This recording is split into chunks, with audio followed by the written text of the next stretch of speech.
I want to start. Thank you. No, that's great. So I want to start with a quote from the Buddha. It is in this way that we must train ourselves, by liberation of the self through love. We will develop love, we will practice it, we will make it both a way and a basis, take our stand upon it, store it up, and thoroughly set it going. And so just in case, perhaps not, because it might still be early enough in our weekend retreat that this thought didn't arise, but if ever you're like, what am I doing here? I could be sleeping in, going for brunch with friends, or laying about or whatever. If you need a reminder, like, why am I here? Why am I doing this? Or what is it that I'm even doing? I find that's a great reminder. We are trying to liberate ourselves through love.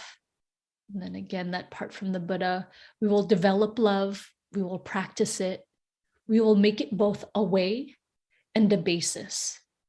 Take our stand upon it, store it up, and thoroughly set it going. When our love or metta is both a way and a basis or a foundation, I like to think that our practice is deepening, and then we're invited to not leave any part of ourselves outside of this practice. And in that way, when we're able to allow more of ourselves in this practice, and you might be still uncovering what some of those ways are, because last night in our opening, I had said, what are some of the parts of you that you don't bring into practice? And so you might still be discovering what those parts are. But when we bring all of those parts into our practice, I really believe that then it starts to spill out into our lives. And so that we get to deepen the experience of our lives. And then we get to live more fully. And at the same time, perhaps as a disclaimer, given the state of the world and the news and all that's going on in our personal lives, out in the world, living more fully or experiencing our lives can be scary, because a lot of folks would much prefer not feeling or being numb to this or something like that. And so I heard this from Emily Horn, a meditation teacher who is one of the founders of Buddhist Geeks. And she says something like, when we practice or we start meditating or we start practicing being mindful, we hurt more, but it bothers us less. And it's not to say that we don't care, but we might jump into action. We are and have our love be the springboard for action, as opposed to maybe withdrawal, which is the movement of wanting to say numb out. And so I want to use this time to share a little bit about my relationship with metta, and some of the roots of that. It comes from my childhood, or the absence of those roots, which has led to my practice. And I want to share that partly so that hopefully you can see parts of yourself reflected in my story. That I don't know if you were like me, but often when I would go on retreats, I would think they have it figured out. They don't suffer like me or something like that. And I mean, all I have to do is call in my partner and he can easily say, nope, she gets still angry quite quickly and impatient and all of that. And so all this to say, it's like, we're in this together. And also I want to share my background, because a lot of the expressions of the practices that we have access to, at least in the convert Buddhist world, comes from a European American context. And it's not to say that that is better or worse or anything like that. It's not a judgment. It's simply just providing a different facet or a different angle of something. Because yes, we are all one and we are all different. And as one of my teachers, Larry Yang, says, who we are is where we start. So it's if for those of you who know, say some of the teachings, it's in the I'm forgetting, not the absolute, the relative. So it's in the relative that we need to start, the relative angle, teachings, etc. And so to illustrate that further, speaking of Larry, so this is one of my favorite Dharma books, and I'll put this in our resource docs, but it's Larry's book called Awakening Together, The Spiritual Practice of Inclusivity and Community. And so he says, like any manifestation of nature, like any snowflake, leaf on a tree, or shape of a cloud, we all have attributes that are unique and characteristics that are common. It is through seeing the deep nature of our differences and how they are a part of our lives that we can also see the deep similarities of our human experience. We all feel different at some point in our lives. In that experience of difference is a similarity common to us all. Just as we cannot have a life without both joys and sorrows, we cannot have a life without both differences and similarities. And so my background is that I'm the daughter of immigrants, and they hustled really hard to move to a country really far away from the Philippines. And in that hustle, there was a lot of assimilating.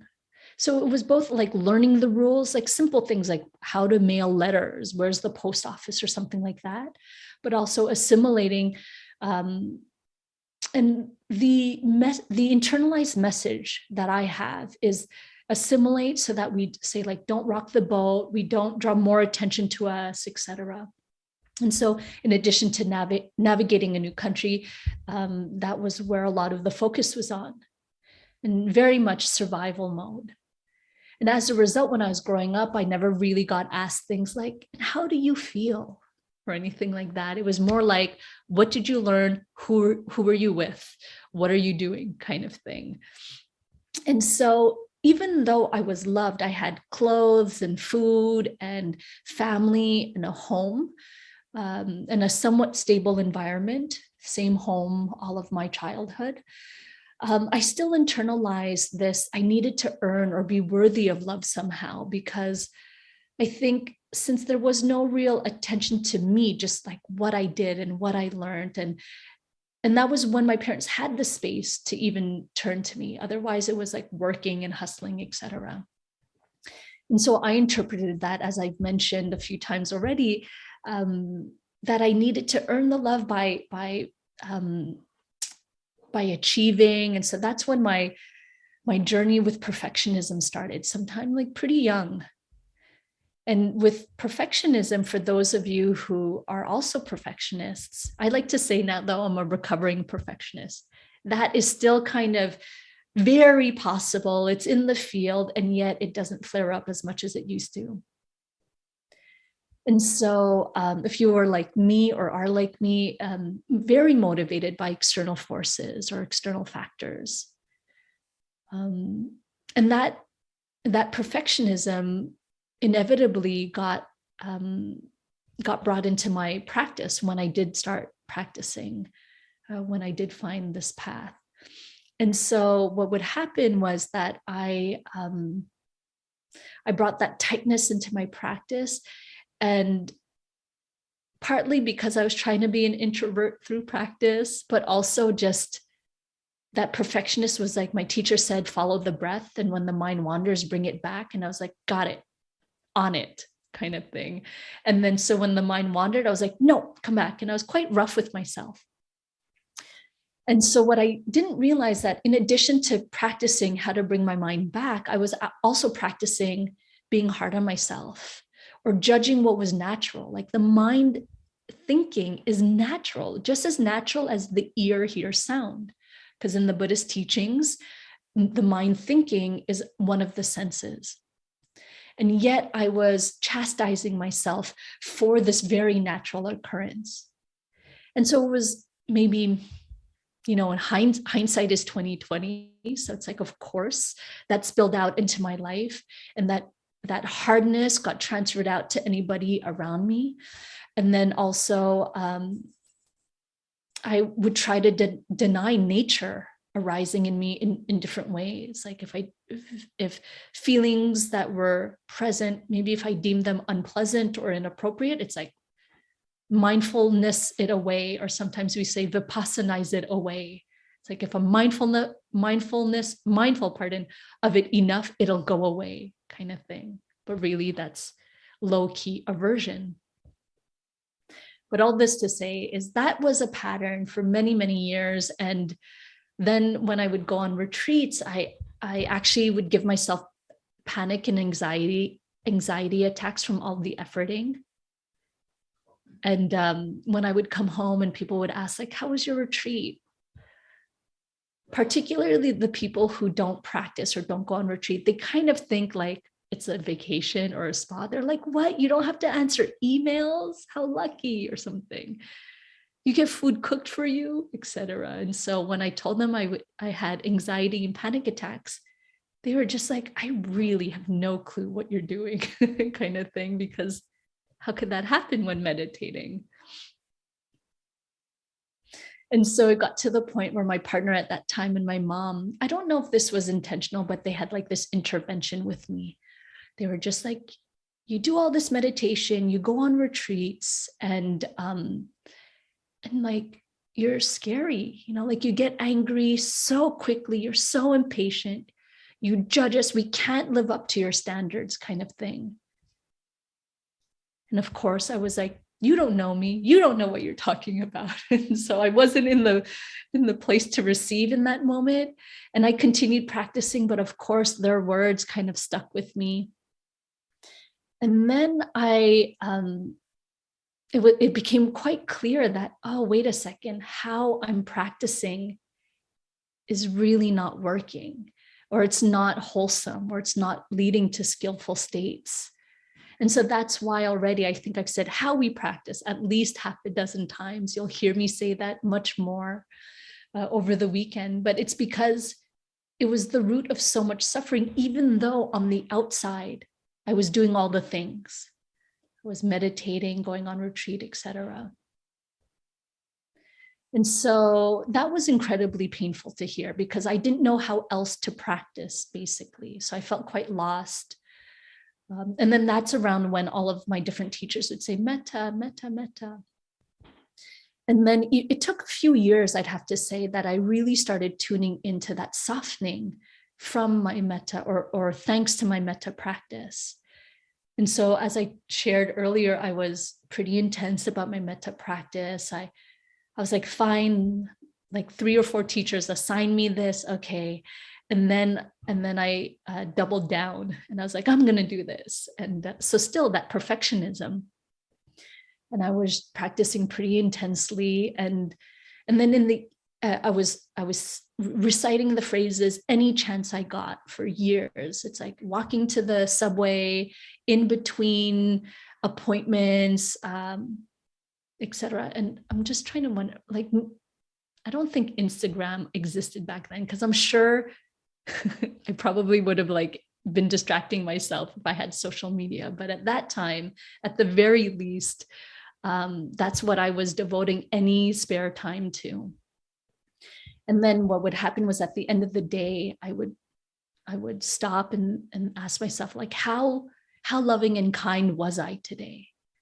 And just the way that my mind works, perhaps I have a little bit more of an aversive personality or mind.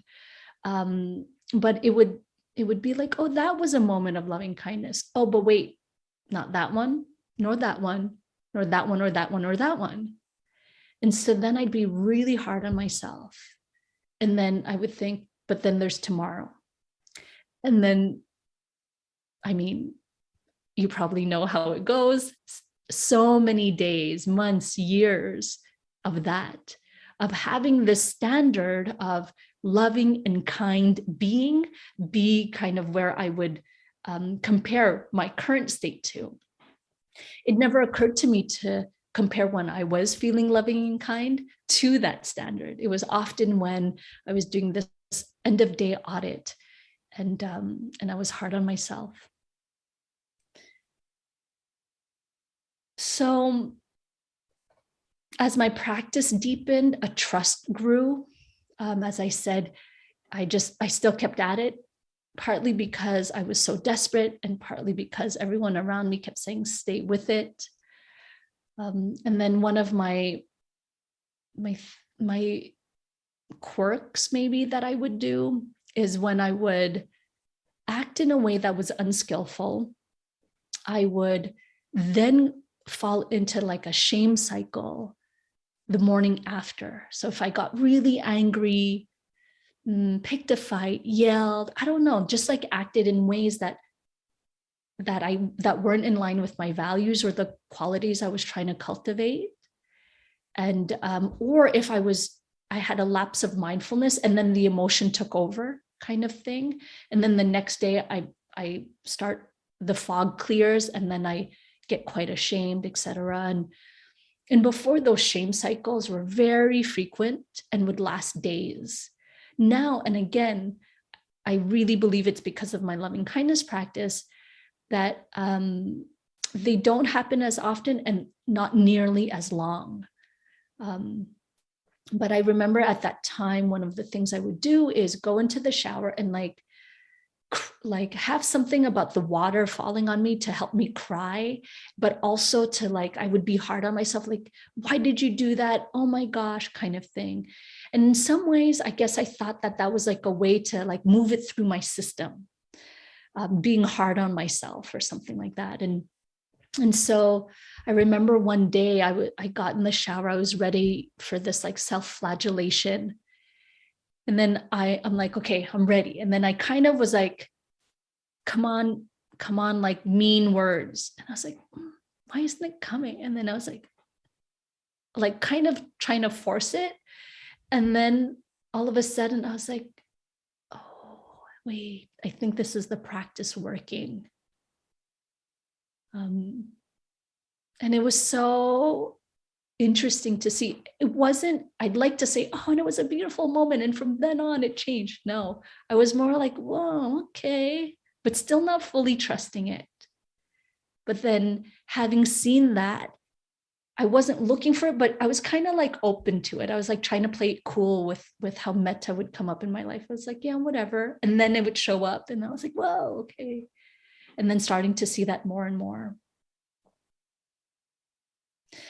And I think what really helped me, and I didn't have the words for this until later, but I think it was knowing that there had to be more than just this ideal of we get to this place where we are loving and kind beings, and then we've arrived. That it's that is a recipe for suffering, basically, as I've learned. And so, as I keep mentioning, the how is the key.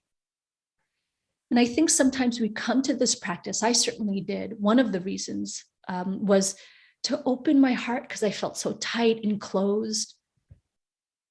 And yet it's not only, and this is my point of view, but it is not only about having a heart that is open 100% of the time. I think doing that or aiming to have that in our practice could be something like, exhaling is so pleasant because I feel my body relax. I'm going to live only exhaling.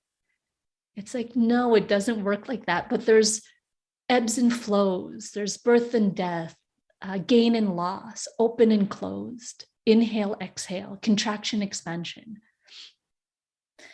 And I think this is, I feel like I heard Jack Kornfield say this on a retreat.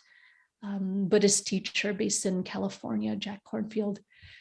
And so I'm going to use my hand as a visual. I'll also describe it, but you might, if you're not looking at your device, you might want to look at it. But Jack would hold his hand up, palm open, fingers open, and he asked us, is this a heart? And then he said, no. And then he closes his hand into a fist and he said, is this a heart? And he also said, no. But instead, this is a heart. And then he would open and close his hand. So a heart is something that opens and a heart is something that closes. And both are necessary. It opens perhaps for connection, for resource, for energy, or when it's feeling energized. And it closes maybe for protection, for resourcing.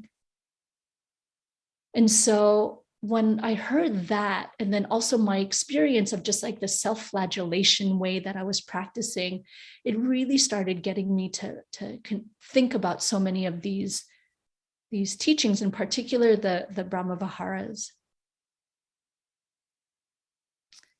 And then I think around the same time, Larry Yang, on another retreat I was on, said, I love this. He was teaching, his topic of his talk was the 7 factors of awakening.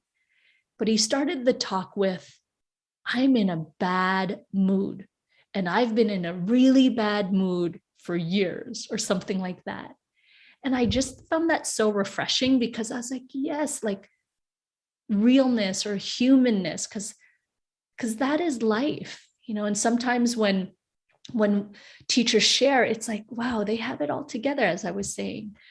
Or sometimes teachers would give examples of like, oh yeah, the last time I was not mindful was in 1974. I'm like, what? Are you kidding me? You know? And so when I heard Larry say that, I just found it so refreshing. And then he would say, you know, I'm going to teach 7 factors, but there has to be more than this. And in that teaching, he placed every factor of the 7 factors of awakening on a spectrum.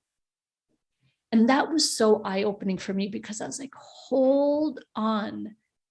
If it's not just so clear-cut and it's all a spectrum, and actually this is where I find, or I feel I live my life in between extremes, then I started applying this idea of spectrum to so many of the things I've been learning in the Buddhist teachings. And so with metta, the far enemy, or the opposite of metta on one extreme, is hate. And then let's say, so again, I'm using my hands as a demo, but you don't have to look. And on the other end is loving kindness. And yet, you know, I don't always hang out in hate, and I don't always get to loving kindness. And so it's like, that doesn't mean I'm a bad yogi or I failed, but it's like, what is all of this in between?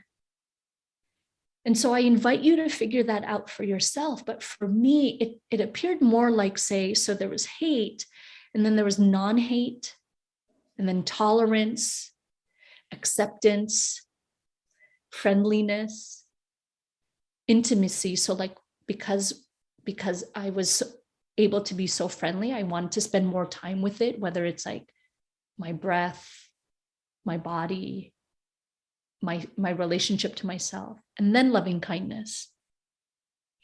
And so there was like all of this. And then I was like, yes, this feels so much more alive for me and way more accessible. And then at some points, it's not like it's this linear path either. When I wake up first thing in the morning, maybe it's like tolerate, especially if I didn't sleep well.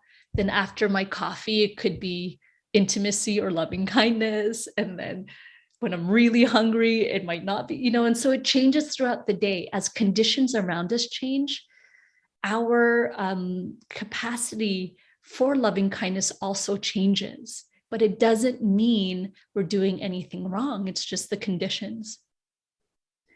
And if for so many years you have been or were stuck in hate, or using hate and judgment as motivation like I did, it took me so long to get to this point where I can travel up and down the spectrum and have no problem with it.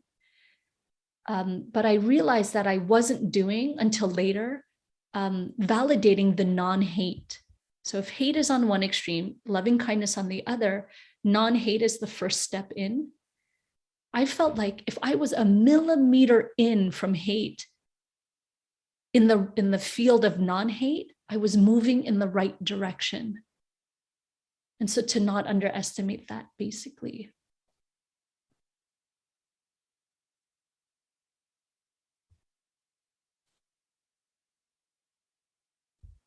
So we'll practice in a few minutes.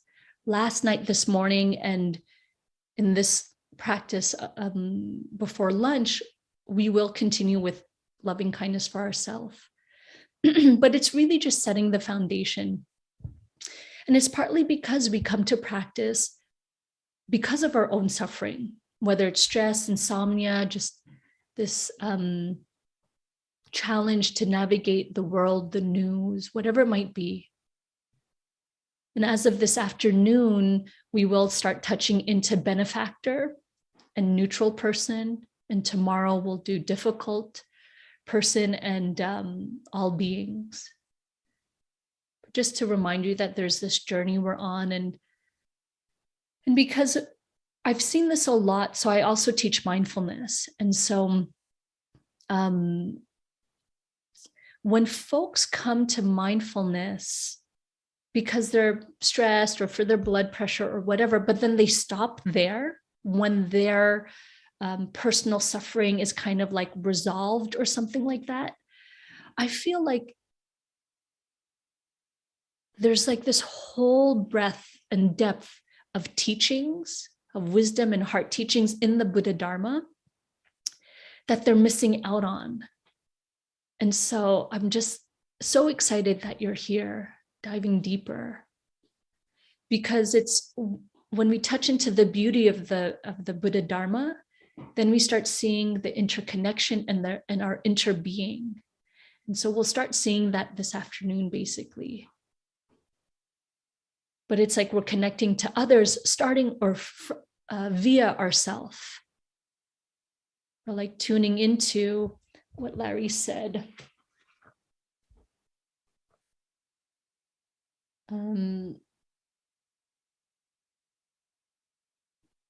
It is through seeing the deep nature of our differences and how they are part of our lives that we can also see the deep similarities of our human experience.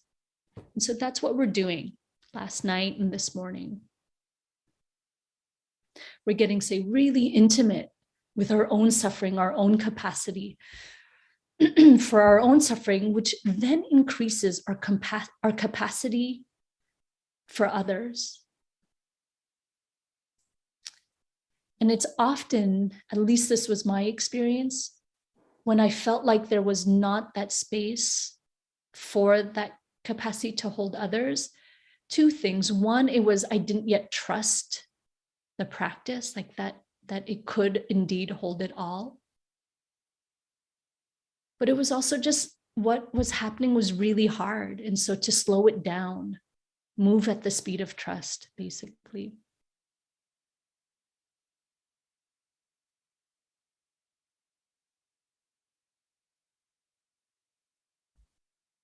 Maybe a shout out for mistakes, like just because we learn this, the spectrum, or if it resonates with you, it doesn't mean that it is only pleasant.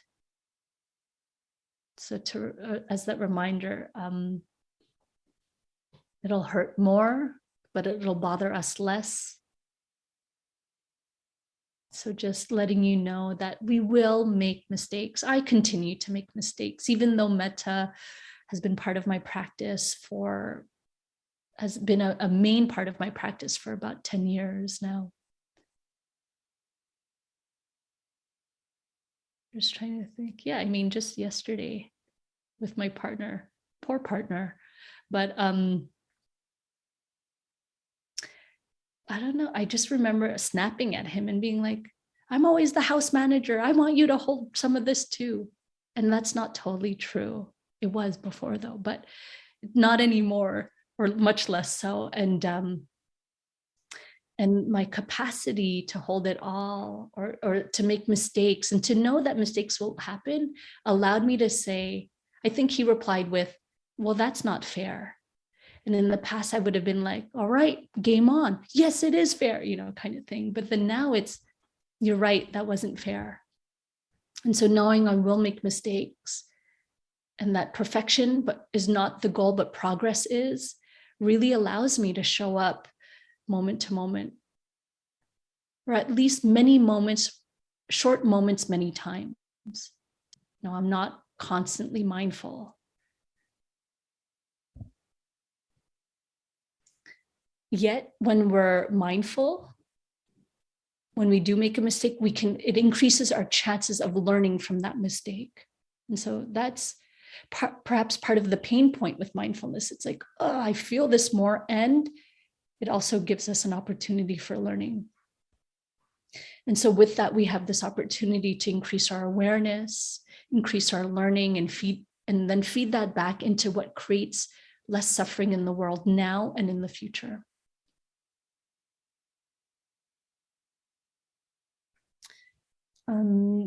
And just one more shout out for the howness of things.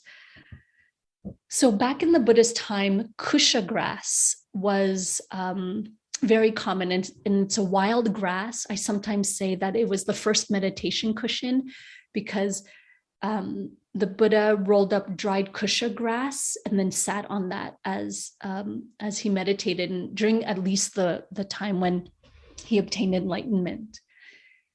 And yet kusha grass, for those of you who are familiar with wild grass, it can be quite rough. And at that time, and even now, it can be used in rituals, etc. And so I don't have paper, but a parking ticket I have. So imagine this is kusha grass.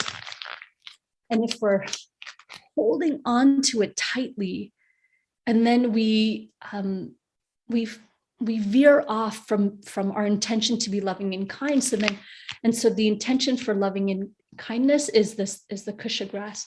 So then we veer off, which is normal and natural. Then what happens is, when we're holding tightly, we get caught, we get cut. And that's what happened to me.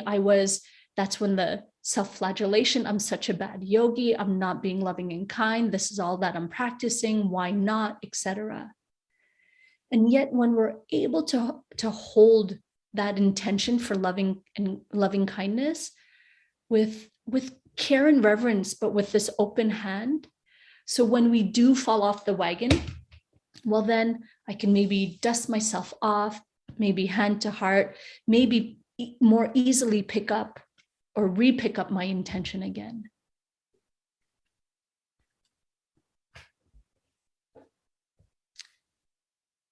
And so I'll end with this poem from Rupi Kaur, this really talented Indian-Canadian poet. I woke up thinking the work is done. I would not have to practice today. How naive to think healing was that easy, when there is no end in point, no finish line to cross. Healing is everyday work.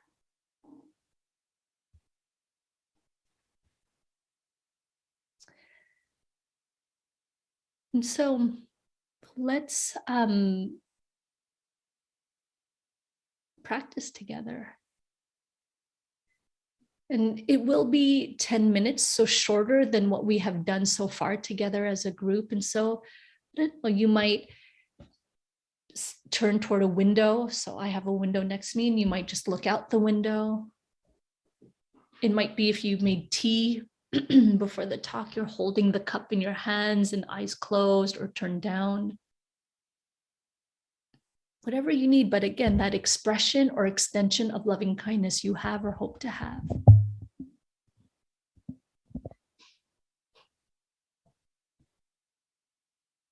And it'll be fairly unguided, since it is a shorter amount of time, and we all might be practicing differently, whether it's sending metta to the version we see in the mirror, a younger version, imagining our ancestors and teachers or loved ones sending it to us, or using the image to spark that felt sense or feeling of metta.